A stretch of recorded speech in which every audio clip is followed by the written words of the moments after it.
Hello friends, नमस्कार। तो आज हम फिर से हाजिर हैं आपके सामने एक और नई स्टोरी और कुछ उसी में से जिंदगी की छोटी छोटी बातें ढूंढने के लिए। तो जिंदगी विद माइंडफुलनेस में आप सबका स्वागत है। तो आज की हमारी स्टोरी है संग्रह की आदत है दुखों का कारण। संग्रह मतलब collection. Collection of things is reason behind misery. अब कलेक्शन वो मटेरियलिस्टिक चीजों का भी होता है और विचारों का भी होता है। तो आइए देखते हैं क्या है स्टोरी में। एक बार कुछ टिटवा पक्षी जमीन पर पड़े हुए भोजन के टुकड़ों को मिलकर खा रहे थे। सभी ने अपने अपने हिस्से में आए टुकड़ों को खाकर खत्म कर दिया, परंतु एक टिटवी भविष्य के लिए कुछ संग्रह करने के उद्देश्य से एक टुकड़ा मुंह में दबाकर उड़ने लगी।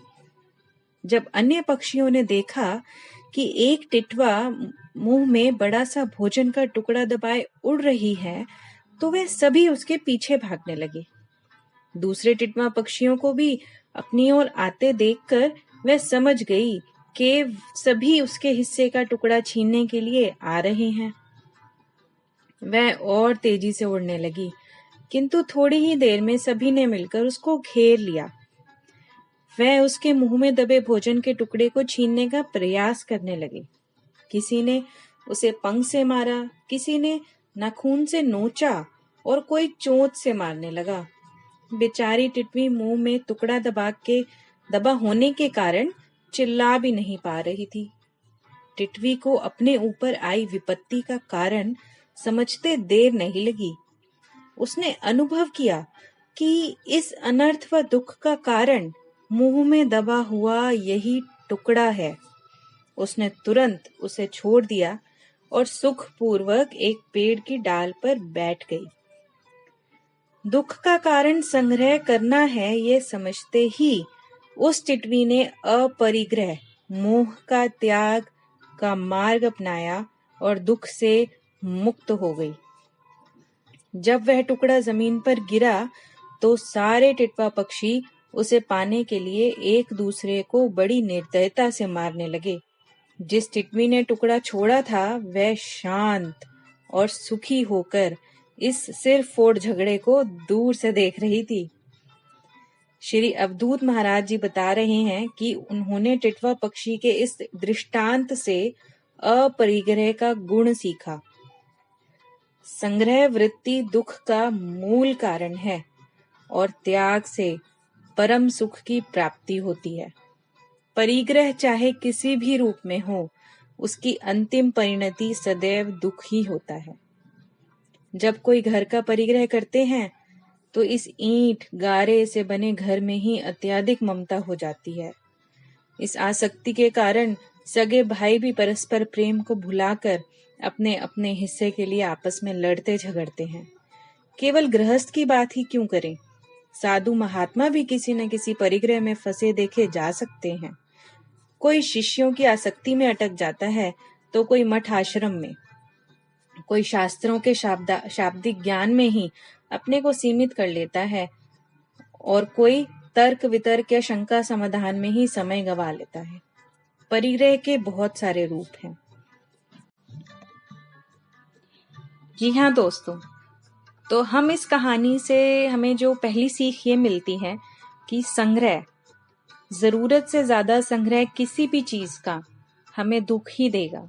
और ज्यादा ही क्यों, अगर हम जरूरत से ज्यादा कोई भी चीज कलेक्ट करते हैं या उसका हम संग्रह करने लगते हैं अपने भविष्य की चिंता में, तो उससे हमारा जो आज है वो तो जा ही रहा है और भविष्य भी हमारा सुखी नहीं हो सकता।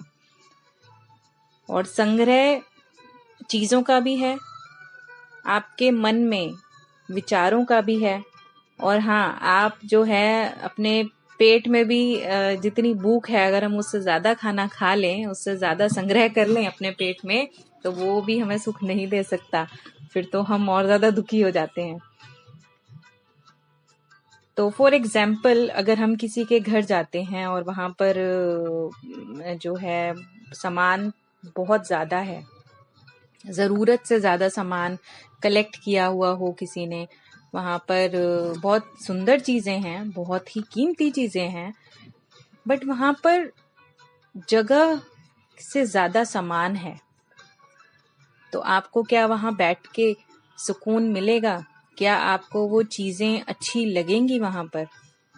और इसी की जगह अगर आप कहीं जाते हैं, वहाँ पर बहुत ही जो ज़रूरत का ही सामान है, सिर्फ बैठने का जगह है, बट वो बहुत ही साफ सुथरी है, तो आपको वहाँ पे जो वो सुकून और शांति मिलेगी, वो उन चीज़ों से नहीं मिल सकती।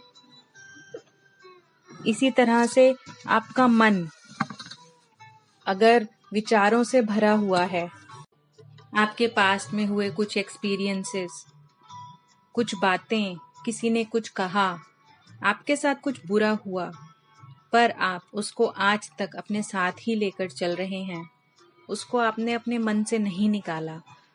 किसी ने आपसे गलत बोला पर आपने उनको अभी तक माफ नहीं किया, तो आपका घर भी घर की ही तरह आपका मन भी बिना ज़रूरत, उन चीज़ों की कोई ज़रूरत नहीं है आपकी लाइफ में, पर फिर भी आपने अपने मन को भर रखा है, तो आप सुखी कैसे रह पाएंगे? तो दोस्तों, इस बात को समझें। मैंने भी अभी समझा है इस बात को, और शायद मैं इसलिए आपको बोल पा रही हूँ। जितनी जल्दी आप अपने मन को साफ करना सीख लें, आप सबसे सुखी हो जाएंगे। और उसको करने का एक तरीका है, वो है मेडिटेशन। और दूसरा, अपने साथ वक्त बिताएं, अपने अंदर झांक कर देखें। जब भी दुखी हों, कोई विचार मन में आए, तो पूछें कि ये विचार क्यों आ रहा है, इसका कारण क्या है। आपको जवाब जरूर मिलेगा, पर अपने साथ ईमानदारी रखें, उस जवाब को सुनने की शक्ति रखें, तभी आप उससे जीत पाएंगे और उस पक्षी की तरह उस टुकड़े को छोड़ पाएंगे। क्योंकि जैसे ही आप समझ जाते हैं कि मेरे दुख का कारण ये है, आप उसको फेस कर लेते हैं, तभी आप उसको छोड़ने की क्षमता रखते हैं। You are capable of that. So my dear friends, please get out of that pain which is hurting you again and again, and ask yourself the reason, and release that immediately, and become free and happy. तो उम्मीद करती हूँ कि ये जो हमारे को कहानी से जो हमें सीख मिली है, हम इसको अपने जीवन में अपनाएं, और अपने जीवन को सिंपल बनाने की जो हमारी कोशिश है, जो खुश रहने की जो कोशिश है, उसमें हम एक स्टेप और आगे बढ़ पाएं। Thank you so much. जल्दी ही मिलेंगे एक और कहानी के साथ। धन्यवाद।